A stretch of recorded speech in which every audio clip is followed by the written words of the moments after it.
Audio Jungle.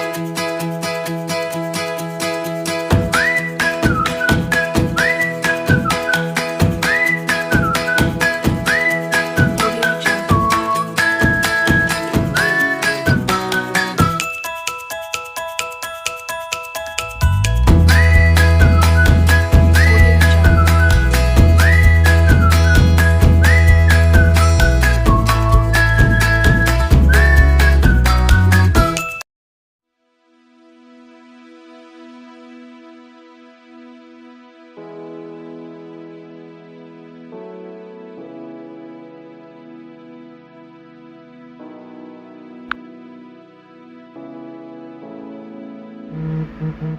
Audio Jungle.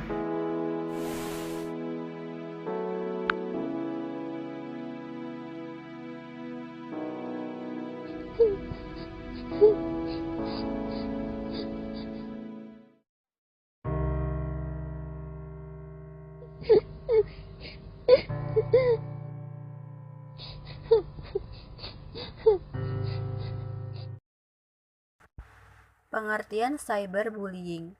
Apa itu cyberbullying? Dilihat dari sudut pandang ilmu psikologi, cyberbullying termasuk bagian dari aksi bullying. Ditinjau dari sudut pandang ilmu hukum, cyberbullying adalah kejahatan yang dilakukan secara sengaja dalam bentuk fitnah, cemooh, kata-kata kasar, pelecehan, ancaman, dan hinaan.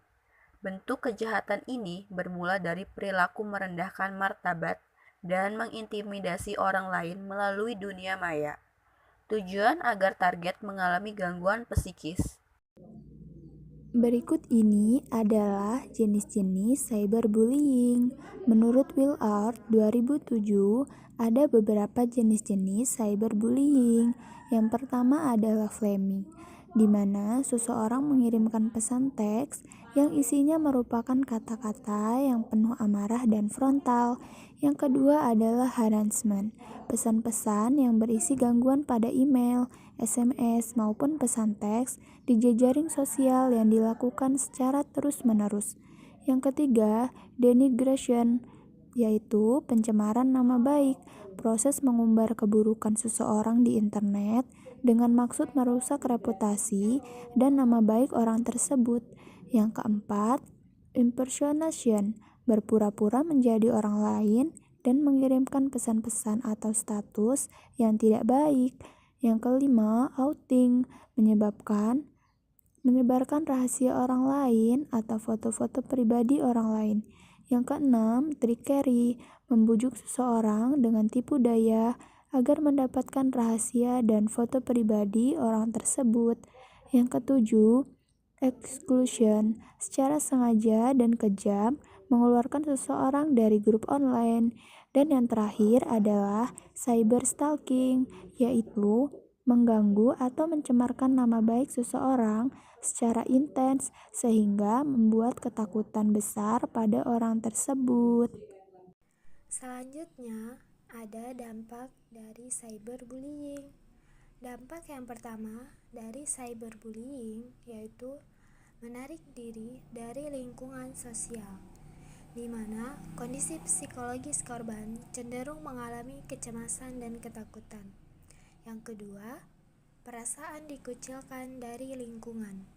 Korban cyberbullying dikucilkan oleh masyarakat dan mendapat perlakuan kurang menyenangkan. Yang ketiga, kesehatan fisik dan mental terganggu. Jika bullying dilakukan terus-menerus melalui jejaring sosial oleh orang dikenal maupun tidak dikenal, maka korban dari cyberbullying akan mengalami stres. Yang terakhir, depresi dan ingin bunuh diri. Korban cyberbullying seringkali merasakan marah, terluka, malu, putus asa, dan terisolasi. Apabila kondisi ini terjadi berulang-ulang dan semakin parah, maka akan menyebabkan perasaan ingin mengakhiri hidupnya. Dampak lain dari cyberbullying. Dampak bagi korban, secara psikologis, korban cyberbullying mudah depresi, mudah marah, timbul perasaan gelisah, cemas, menyakiti diri sendiri, bahkan dapat melakukan percobaan bunuh diri.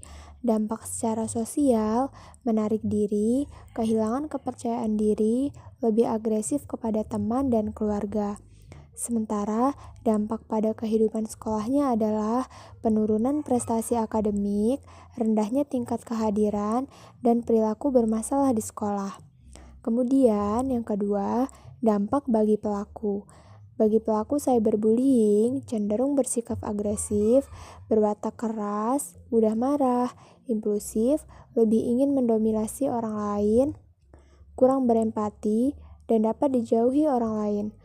Selanjutnya, dampak bagi yang menyaksikan cyberbullying. Jika cyberbullying dibiarkan tanpa tindak lanjut, maka orang yang menyaksikan akan berasumsi bahwa cyberbullying adalah perilaku yang dapat diterima secara sosial. Dalam kondisi ini, mungkin orang lain akan bergabung untuk menindas, dan sebagian akan diam saja tanpa melakukan apapun dan merasa tidak perlu menghentikan tindakan cyberbullying.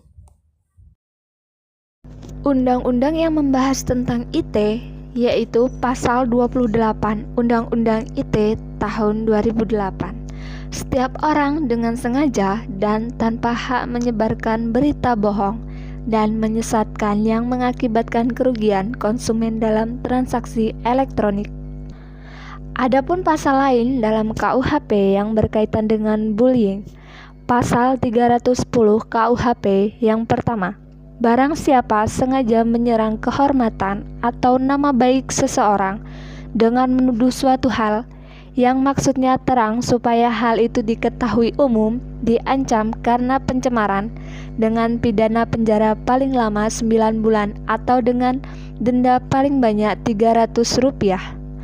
Yang kedua, jika hal itu dilakukan dengan tulisan atau gambaran yang disiarkan, dipertunjukkan atau ditempelkan di muka umum, maka yang bersalah karena pencemaran tertulis diancam pidana penjara paling lama 1 tahun 4 bulan atau denda paling banyak Rp300.